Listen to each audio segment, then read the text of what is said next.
The AFC Conference is in a really weird spot right now. And the reason why I say that is because you can categorize every single one of these AFC teams into one of three categories. And that is because the AFC has gone through one of the weirdest changes we've seen in the entire NFL. From coming into the season thinking that they're going to have about 6 or 7 teams that can legitimately contend for Super Bowls, to sitting here now with only 5 good teams with a bunch of really weird futures. So you might be asking, well, Metro, what are these 3 categories and why should we agree with you? Well, to that I say, let's get into it. And I think the best way to really start off this video is by showing you guys my 3 categories. So my 3 categories are this. You have your really good teams that can contend for Super Bowls this year, but their futures are kind of weird right now. Then you have your teams that are in kind of the end of their rebuild or potentially going into rebuild but have extremely bright futures. And my last categories is called my scary category. These are teams that don't really have a bright future and it's very unclear whether or not this team is going to be any good in the next couple seasons. So we're going to start this off by talking about the good teams with scary futures because ultimately this is probably the most intriguing one.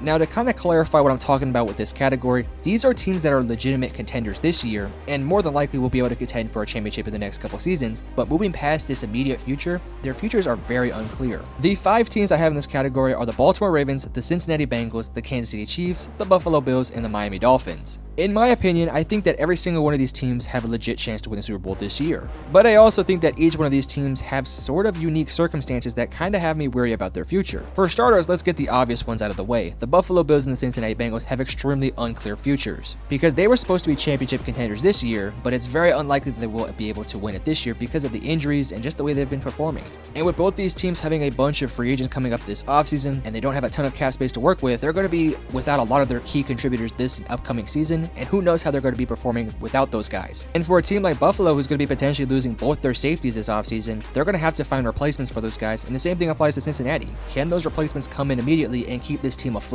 and have this team legitimately be contenders? That is what makes me weary about those teams' futures. As it goes for Kansas City, listen, as long as you have Mahomes, Andy Reid, and Travis Kelce, you're fine. But ultimately, this offense stinks outside of Kelce and Mahomes. They don't have any dominant running backs. I think their running backs are just kind of mid. Their offensive line is not youthful outside of Creed Humphrey, and they're not very good, mainly at the right tackle and left tackle position. And we already know that the receiving core is absolutely trash, and Travis Kelce is not getting any younger. And they're going to have a very hard time fixing these problems because ultimately, with Patrick Mahomes and a good defense and Andy Reid, they're not going to have the draft capital to go up there and get a good player in the draft. More than likely, with the 32nd or 30th pick, they're going to end up having to draft somebody who's going to be a prospect, somebody you're going to have to develop and potentially be good in a couple of seasons. And they don't have the cap space to go out there and address the position like the receiving core or the offensive line because they don't have the money for it. With Mahomes, yes, they're going to be contenders, but ultimately their future's a little bit scary outside of Mahomes, Andy Reid, and so on and so forth. Now, Baltimore and Miami are scary futures for a small reason. Because you look at their roster, they have a lot of younger guys who are going to be with this team for a long time. And it's not like these teams are going to have any glaring problems moving forward. My one concern for these teams,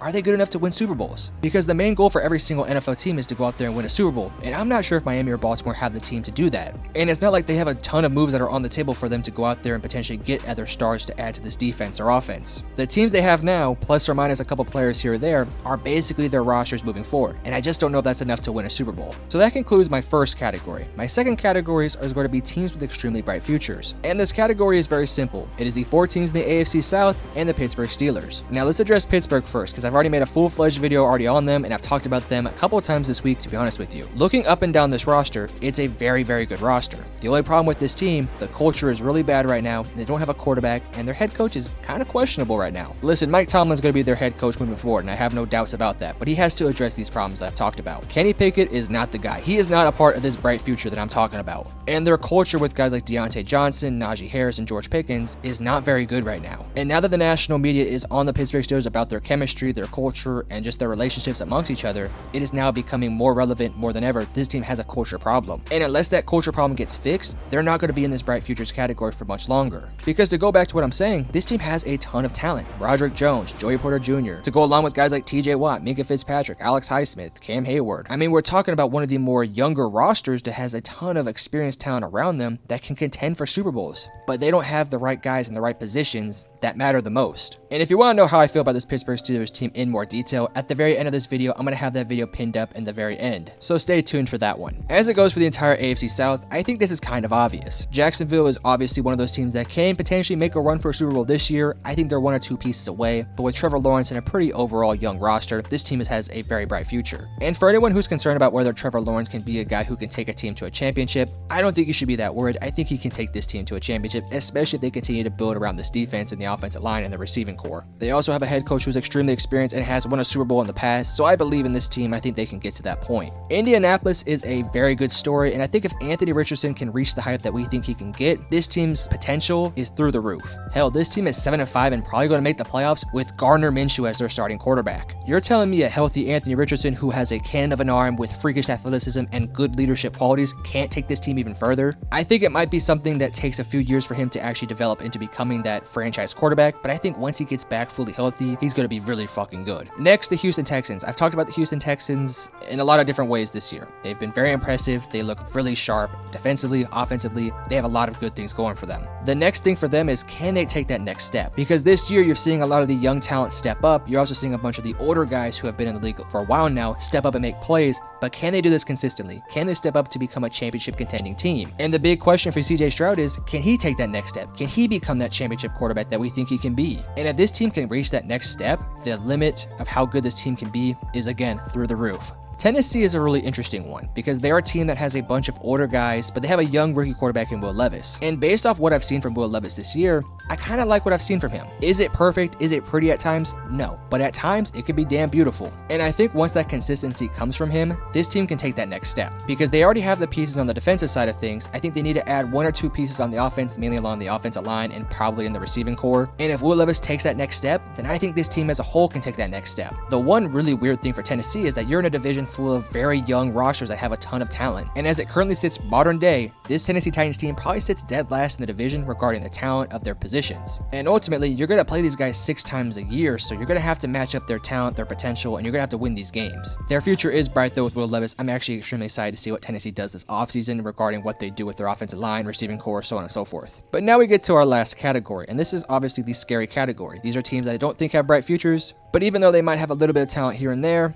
I'm just not sure about it. The teams on this list are going to be the Denver Broncos, the Las Vegas Raiders, the LA Chargers, the New York Jets, the New England Patriots, and the Cleveland Browns. We're going to start from the bottom up because I want to talk about this Browns team first. Yes, they're 7-5, and yes, they're probably going to make the playoffs. And yes, this defense is ridiculously good. And yes, some of the pieces on the offense is really good. But you want to know who your quarterback is? Deshaun Watson. And you want to know how much money he's getting? A fuck ton. And is he worth that fuck ton of money? No way. And that is extremely limiting for what this team can do player personnel wise and player retention wise. And this was the Cleveland Browns all in year, and they currently sit at 7-5, and Deshaun Watson is not playing any more games this year. And that is a serious problem. They only have maybe 2-3 years left of this prime roster, and Deshaun Watson has to win it for them, and I just don't think he can. The New England Patriots one is very obvious. The only thing that gets me kind of excited for their future is that they're going to have a top 5 draft pick. And if they get their future quarterback to go along with what's already kind of a decent roster that's just not special, I think they could do some better things. Once they get that rookie quarterback in the building, I think you can probably move them up into a brighter future,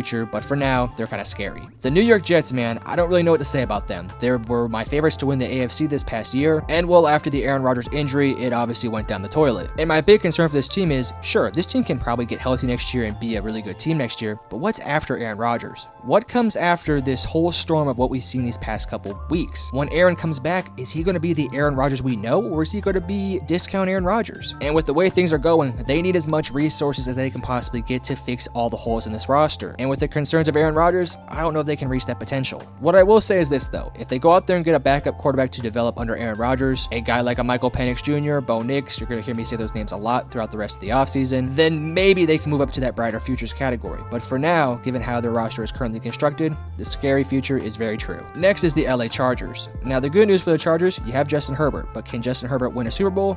I don't know. And that's kind of the end of all the good news for this team, because outside of Justin Herbert, it's not a very good roster. Sure, there's talent on the defense, there's some veterans on the defense, there's some veterans along the offense, but despite having all that talent and all that potential, they're 5-7. And Brandon Staley is going to be gone this offseason, but can somebody come in and fix this roster in one offseason? Probably not. And a lot of your older guys are just going to continue to get worse and worse till eventually they're going to retire. And sure, you can fill out your roster with the draft, but they haven't proven to be really good drafters because you've seen what Quentin Johnson has done this year, and there's a lot of concerns from this LA Chargers team. Your defense is kind of weird right now. You have guys like Joey Bosa, Khalil Khalil Mack and some veterans along the linebacking core, but none of them are future guys. Joey Bosa is not the same Joey Bosa that we've seen these past couple years. Khalil Mack is on the tail end of his career. Same thing with Aaron Kendricks. And you look at the rest of this defense, outside of Derwin James and a couple of corners here and there, it's a little scary. Obviously, the Las Vegas Raiders, they're kind of an obvious story. I myself am a Raiders fan, and to be honest with you, I really like the head coach, but this team has a lot of problems. Obviously, the quarterback problems, obviously some offensive line problems, obviously some defensive problems. It's just kind of a whole shitstorm right now.